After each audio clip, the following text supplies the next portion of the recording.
Hi friends, स्वागत है हमारे एक और नए वीडियो में आपका। और हमारे चैनल पर लगातार मैं इंफॉर्मेटिव वीडियो देने की कोशिश कर रहा हूं और आपकी हेल्प हो सके थोड़ा सा मैं प्रयास करने की कोशिश कर रहा हूं। तो आज का भी वीडियो कुछ इस प्रकार ही है। आज हम ट्रांसफार्मर लेस इन्वर्टर के ऊपर बात करेंगे और मैं आपको बताना चाहूँगा इस वीडियो के माध्यम से कि आपको अभी के टाइम में हमें ट्रांसफार्मर लेस जो टेक्नोलॉजी है, इन्वर्टर्स है, टेक्नोलॉजी जिसे है, इसके नाम पर काफ़ी ज़्यादा अमाउंट हमसे लिया जा रहा है, लूटा जा रहा है। तो आज मैं आपको बताऊंगा कि इस वीडियो में कि हमें किन किन जो प्राइजेज पर जो इन्वर्टर मिल रहे हैं, तो किन इन्वर्टर को हमें अवॉइड करना चाहिए। अभी अभी के टाइम पे हमारे लिए वो बेनिफिट वाले नहीं हो सकते हैं, क्योंकि अगर अगर मैं ट्रांसफार्मर और ट्रांसफार्मर लेस इन्वर्टर में की कंपैरिजन की बात करूं, तो ट्रांसफार्मर लेस जो इन्वर्टर है उनकी रिपेयरिंग करना थोड़ा सा टफ है। अगर उनके पीसीबी में कोई प्रॉब्लम आ जाती है तो आपको पूरा पीसीबी चेंज करवाना होता है, जिसकी कॉस्ट दोबारा से एक नए इन्वर्टर की कॉस्ट में लग जाता है। लेकिन ट्रांसफार्मर वाले जो इन्वर्टर्स है उनमें ऐसा नहीं है। उनकी जो पीसीबी होती है उसमें क्या होता है कि सोलर चार्ज कंट्रोलर अलग से लगा हुआ होता है और उनका कार्ड अलग लगा होता है। लगभग सभी कंपनियां ऐसे ही मैन्युफैक्चर की थी। बहुत कम मॉडल होते हैं जिसमें एक ही कार्ड के अंदर चार्ज कंट्रोलर और उसका इन्वर्टर का कार्ड दोनों असेंबल होते हैं। तो दोनों अलग अलग होने का बेनिफिट ये है कि अगर आपका एमपीपीटी का चार्ज कंट्रोलर अगर खराब होता है जैसे ट्रांसफर वाले में, तो आप पर्टिकुलर उस पार्ट को चेंज करवा सकते हैं, एमपीपीटी को चेंज करवा सकते हैं।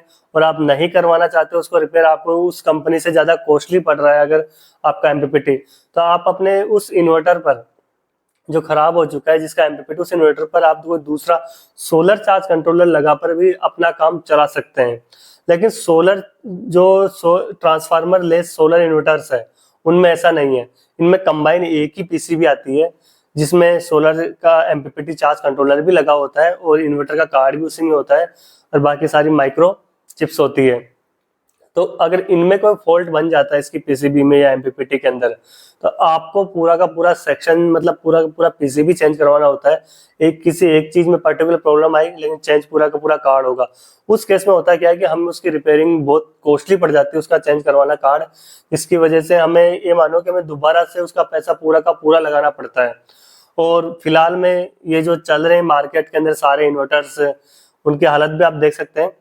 अब मैं आपके साथ शेयर करता हूँ पर मॉडल के हिसाब से, मैं शेयर कर दूंगा किलोवाट के हिसाब से कितने किलोवाट का कितना रुपए में अवेलेबल करवा रही है कौन कौन सी कंपनियां हैं।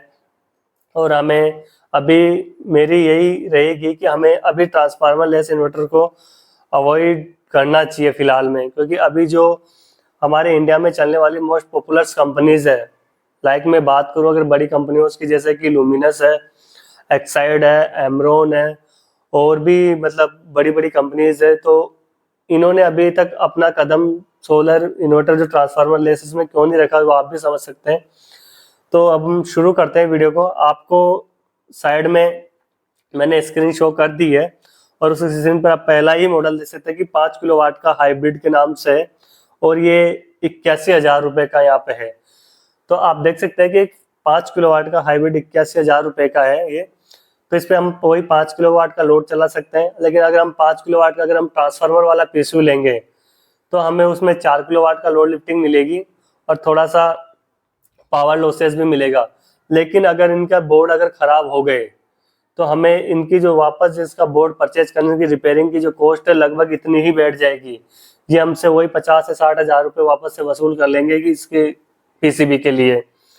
तो नेक्स्ट हम आगे बढ़, लेकिन ट्रांसफार्मर में ऐसा नहीं है। नेक्स्ट आगे वाले बढ़े तो 3 किलोवाट 24 वोल्ट में जो मॉडल है वो 41,345 रुपये का, जबकि ट्रांसफार्मर में हमें जो मॉडल्स मिलते हैं 3 किलोवाट, मतलब 3 केवीए की जो पीस मिलते हैं जिसमें हम 2400 वाट तक के लोड चला सकते हैं, वो हमें 15,000 से लेकर अच्छी क्वालिटी में भी लेंगे बेस्ट, अगर जैसे कि अच्छी क्वालिटी की बात करें तो 35,000 तक मिल जाएंगे, जिसमें आपको कॉपर का ट्रांसफार्मर मिल जाएगा उसमें भी, जिसकी काफ़ी रिलायबल लाइफ होती है और काफ़ी लंबी समय तक वो चलता है, जिसमें एमपीपीटी भी काफ़ी अच्छे मिल जाएंगे। फिर से आप देखिए कि 5 किलोवाट 48 वोल्ट का ही 71,980 रुपये का। फिर 8 किलोवाट का 48 वोल्ट में लेते हैं आप तो 1,77,000 रुपये का। उसके बाद में अगर आप 7.2 किलोवाट का लेते हैं 48 वोल्ट में तो 1,59,000 रुपये का। तो आप देख सकते हैं कि एक बोर्ड की वजह से सिर्फ एक ट्रांसफार्मर, एक छोटा सा, अब आप को मैं थोड़ा सा बताता हूँ कि जो ट्रांसफार्मर वाले इन्वर्टर होते हैं, जैसे कि हम 5 kV की बात करें तो इनका पावर फैक्टर 1 माना जाता है कि ट्रांसफार्मर लेस वालों के लिए। तो इनमें होता क्या है कि इनका जो सेल्फ पावर कंजप्शन है 1 एम्पियर के करीब रहता है, 1 एम्पियर या 1.2 एम्पियर के करीब रहता है। लेकिन हमारा जो ट्रांसफार्मर वाले इन्वर्टर होते हैं उनका जो सेल्फ पावर कंजप्शन होता है वो 2 एम्पियर या 2.5 एम्पियर के करीब होता है, यानी कि 1.5 एम्पियर का फर्क होता है। अब 1.5 एम्पियर के फर्क में बात करें मोटा मोटी, 1 एम्पियर में 48 वोल्ट पर अगर हम बात करें तो 50 वोल्ट का लॉस ये भी कर रहा है, 50 वोल्ट का लॉस ये भी कर रहा है बैटरियों से, हमारे बैटरियों से बात करते हैं हम तो 50 वोल्ट का लॉस ये भी कर रहा है रेगुलरली बैटरियों से हमारी। लेकिन ट्रांसफार्मर वाला इन्वर्टर क्या कर रहा है, 2.5 एम्पियर उस तक का उसका लॉस होता है। तो वो 50 वोल्ट, ये 50 वोल्ट का कर रहा है, वो 100 वोल्ट का करेगा, आपका जस्ट डबल करेगा। लेकिन आपको लाइफ दुगनी मिलेगी, उसकी खराब होने के चांसेस कम रहते हैं। और इनमें अगर लाइट का, मैं आपको एक और बात बता दूं, अगर इनमें लाइट का फ्लक्चुएशन आ जाता है, हमारे ग्रिड से फ्लक्चुएशन आ जाता है, तो इनकी पीसीबीज का खराब होने का चांसेस बहुत ज्यादा बन जाता है। इसीलिए मैं आपको बता रहा हूँ। तो मेरे ख्याल से अभी ऐसे इन्वर्टर्स को हमें छोड़कर ट्रांसफार्मर वाले पे ही रहना चाहिए। जब ये रिलायबल कॉस्ट पर आ जाएंगे, जैसे कि ट्रांसफार्मर मिलते हैं हमारे, जैसे रिलायबल कॉस्ट पे मिल जाएगी, इनकी रिपेयरिंग इजीली एक रिलायबल कॉस्ट पे इनकी रिपेयरिंग अवेलेबल हो जाएगी, उसके बाद हमें इन्हें आगे बढ़ावा देना चाहिए। तब उसके बाद आप देख सकते हैं ये 5.8 किलोवाट का जो 48 वोल्ट में 1,07,000 रुपए का। अब ऐसे में आपको मैं इसी का नहीं, किसी दूसरी का भी दिखा देता हूँ, ऐसी अकेली ही नहीं है, जैसे कि इसका भी देख सकते हैं आप, ये 5 किलोवाट का हाइब्रिड लगभग 90,000 रुपए का, 89,284 मतलब का रुपए का है। तो ऐसे इन्वर्टर से मैं आपको और लो मॉडल दिखा देता हूँ मैं कुछ।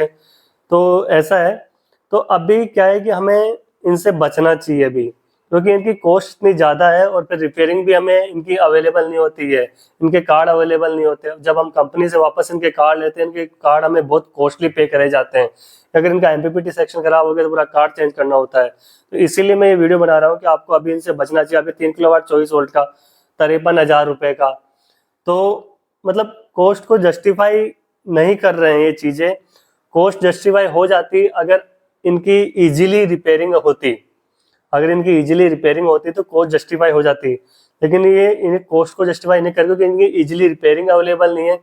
प्लस आपको सबको पता है कि इन्वर्टर्स कैसे बन रहे हैं, तो बिल्कुल भी वो नहीं कर रहे। अब ये देखिए 5 किलोवाट का सिर्फ ड्यूल एमपीपीटी के नाम पर 1,25,000 का, 1,24,999 रुपए। अब आप बताइए, एक 5 किलोवाट की इन्वर्टर के लिए अगर आप 1,25,000 रुपए परचेज कर रहे हैं, तो आप सोलर से सिस्टम जब 5 किलोवाट का लगा रहे हैं उसकी आधी कॉस्ट तो इन्वर्टर की पे कर रहे हैं।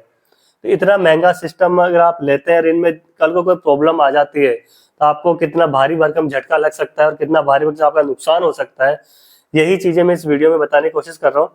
तो आपको ये वीडियो कैसा लगा, इन्फॉर्मेटिव लगा हो तो आप चैनल को सब्सक्राइब जरूर करें, वीडियो को शेयर करें ज़्यादा से ज़्यादा लोगों तक, कि सबकी हार्ड एंड मनी थोड़ी सी सेव हो चुके और थोड़ी सी अवेयरनेस फैल सके। तो हमारा वीडियो एंड तक देखने के लिए आपका बहुत बहुत धन्यवाद।